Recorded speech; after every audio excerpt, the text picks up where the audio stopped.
బాబా ఏ expressions తోని ఎంత చక్కగా పాడారు అసలు ఎర్రగొట్టేశారబ్బా ఇద్దరు. దాన్ని స్టార్ట్ విత్ బాస్ సాంగ్ కి బ్లాక్ బస్టర్ డైరెక్టర్ తో స్టార్ట్ చేస్తే మంచిది. అనిల్ గారు, దత్త ఏంటమ్మా ర్యాప్ ఏంటి, ఏం పాడుతున్నావు? అది మధ్యలో ఏదో ఓ అనేది అంటారు. ఎనర్జీ ఇద్దరిది బాగుంది, చాలా బాగుంది. I like it. అందే ట్రైనింగ్ కూడా మనమే ఇచ్చాం. అప్పుడు మళ్ళీ జడ్జిమెంట్ మార్చి చెప్తాను. లేదు సారీ విశ్వదత్త. వద్దు. ఆయన ఏంటి నాకు అర్థం కావట్లా, ప్రతి సాంగ్కి ఎందుకు వస్తున్నారు, ఎందుకు అక్కడ ఏం వెతుకుతున్నారు? ఇంట్లో బయలుదేరేటప్పుడు వాళ్ళ ఆవిడ ఇడ్లీ దోశతో పాటు 4 చివాట్లు పెట్టి పంపించినట్టుంది. ఆ ఫ్రస్ట్రేషన్ ఎవడి మీద చూపించాలో తెలియక ఇక్కడ నా మీద చూపిస్తున్నాడు. అంతే, అంత మించి అంటే అన్ని చెప్పేస్తారేటండి బయటికి. మీరు అంత ఎందుకు ఫ్రస్ట్రేట్ అవడం? నెక్స్ట్ ఎపిసోడ్ లో 2 చైర్లే ఉంటాయి. నేను యాంకరింగ్ చేస్తున్నానా? అసలు నేనేం అనలేదు సార్. సరే ఓకే, ఒక్క నిమిషం ఉండవే. ఓ తీసుకురాబోతున్నారా?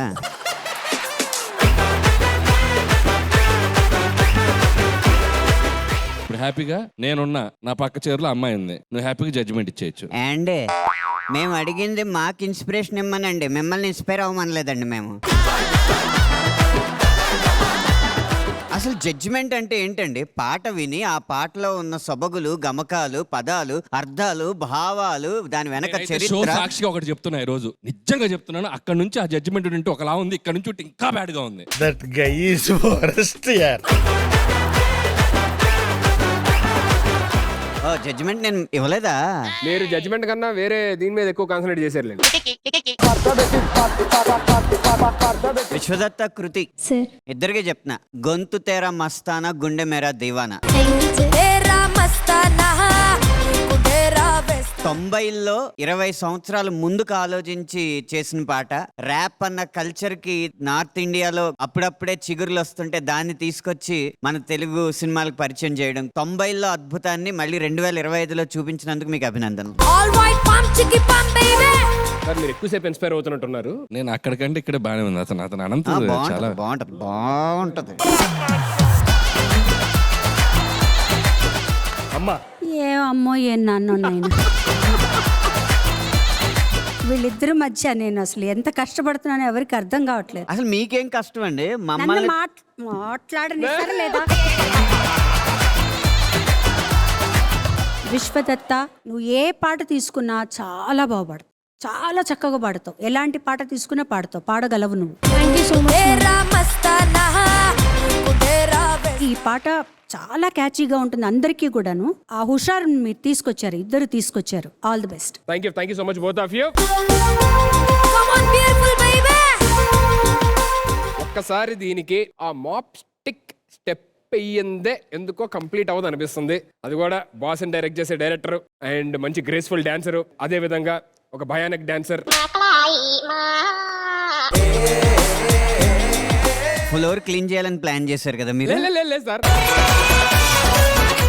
ఖచ్చితంగా వాళ్ళ ప్లానే అది. ఎపిసోడ్కి ముందు ఒకసారి క్లీన్ చేయించుకోవాలి. దానికి మళ్ళీ వాళ్ళని పిలిచి క్లీన్ చేయటం ఎందుకు? ఇలా 3 స్టిక్స్ ఇచ్చామనుకో, రుప్పు తేరా మస్తానని వాళ్ళు 3 సార్లు ప్లే చేస్తారంటారు, మనం క్లీన్ చేసుకుంటూ వెళ్ళిపోవచ్చు అనమాట. మరి ఎంత క్లియర్ గా మనకు మ్యాటర్ తెలిసినప్పుడు క్లీన్ చేసేద్దాం రండి. అయితే తప్పదు.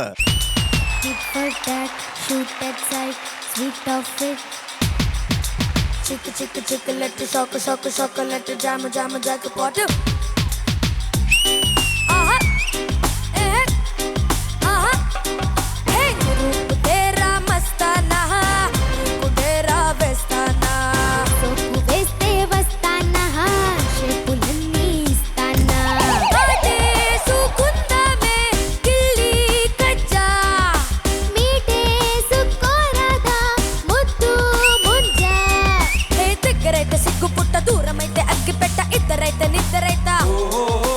అనిల్ గారు, మీరు అటు సైడ్ సరిగ్గా క్లీన్ చేయలేదు.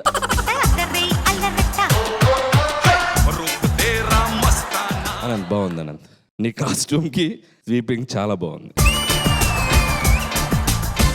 చంద్ని, ఎలా అనిపించింది ఇది మీకు? క్లీన్ గా ఉంది. అనిల్ కి స్పేస్ ఇవ్వట్లేదు సుధీర్. మీద ఎక్కేస్తున్నావు ఆయన చేస్తుంటే డాన్స్. సుధీర్ గారు అనిల్ గారు స్పేస్ ఇవ్వకపోతే పాపం అనంత్ గారు స్పేస్ క్రియేట్ చేసుకున్నారు మీ కాళ్ళ మధ్య నుంచి. సుధీర్ గారు జడ్జెస్ ఎంత స్వీట్ అంటే ఇలా అడగగానే వచ్చి ఊట్ చేసామా తనకి బాగా ఎక్స్పీరియన్స్ ఉన్నట్టు క్లియర్ గా తెలుస్తుంది. మనమన్నా ఇంకా అలా అన్నాం, అతను పైకి వెళ్ళి తిప్పుతున్నాడు ఇలా. డొమెస్టిక్ ఎక్స్పీరియన్సెస్ అండి ఇవి. అంటే ఎలా పట్టుకోవాలండి ఇట్లా క్లీన్ చేసేటప్పుడు? అప్పర్ హ్యాండ్ ఎక్కడ ఉండాలి, లోయర్ హ్యాండ్ ఎక్కడ ఉండాలి? విచ్చుకునేలా కింద పెట్టి మీరు ఏ చేతికి బలం ఎక్కువ ఉందో ఆ చేత్తో అన్ని దిశల్లో